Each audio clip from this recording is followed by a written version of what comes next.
देखिए दोस्तों, बहुत अच्छा क्वेश्चन दिया गया है। Question number 12। यदि किसी धन पर 10% वार्षिक दर से 3 वर्ष के अंत में चक्रवृद्धि ब्याज व साधारण ब्याज का अंतर 620 है, तो मूलधन क्या होगा। तो जब भी चक्रवृद्धि ब्याज और साधारण ब्याज का अंतर दिया होता है 3 वर्ष के लिए, तो उसका एक फॉर्मूला होता है। तो फॉर्मूला ये है, CI minus SI equals to PR upon 100 का square into 300 plus R upon 100। Okay, ये फॉर्मूला होता है।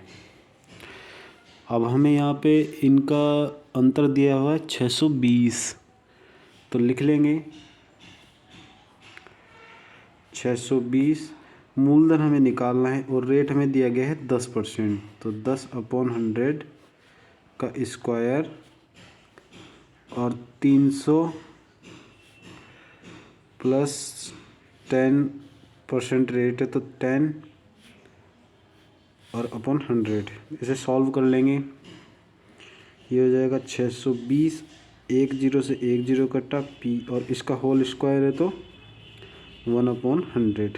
ओके, इंटू 310 अपॉन 100, 0 से 0 काटेंगे तो यहाँ से P आ जाएगा 620 गुणा 100 गुणा 10 अपॉन 31। तो 31 से ये जाएगा 20 बार में, तो यहाँ से प्रिंसिपल आ जाएगा 20,000 रुपये। ओके, इसकी एक ट्रिक भी होती है।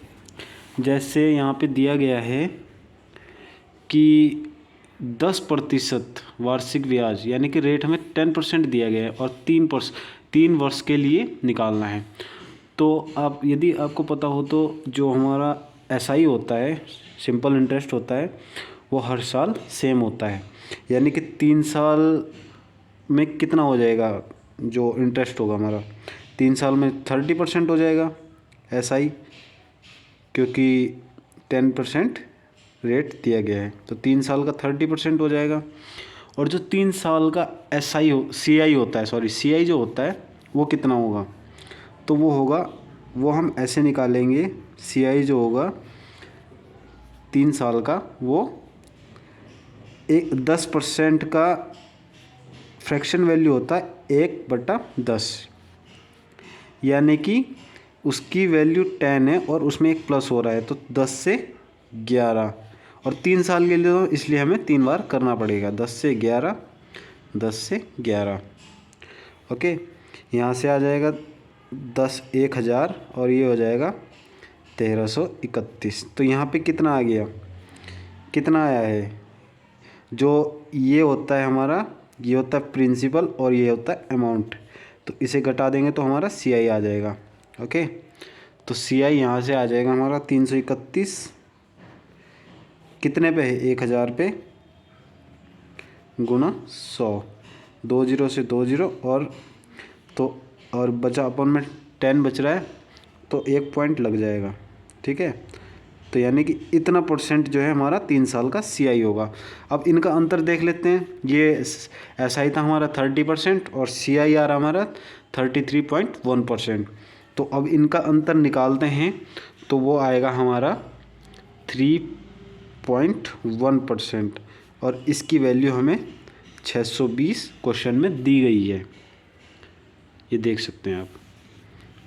तो 1% की वैल्यू आ जाएगी यहाँ से 620 अपॉन 3.1, ये 1% की वैल्यू हो गई। और मूलधन जो होता है, प्रिंसिपल जो होता है, वो हमेशा 100% होता है अपने आप में। तो हमें 100% की वैल्यू निकालनी है, तो ये हो जाएगा 620 अपॉन 3.1 इंटू 100। ओके, 1 पॉइंट हटाएंगे तो 0 बढ़ जाएगा। अब ये 31 से कटेगा ये 20 बार में, तो 20 इंटू 1000 हो जाएगा 20,000। ठीक है, तो इस तरीके से भी आंसर निकाल सकते हैं।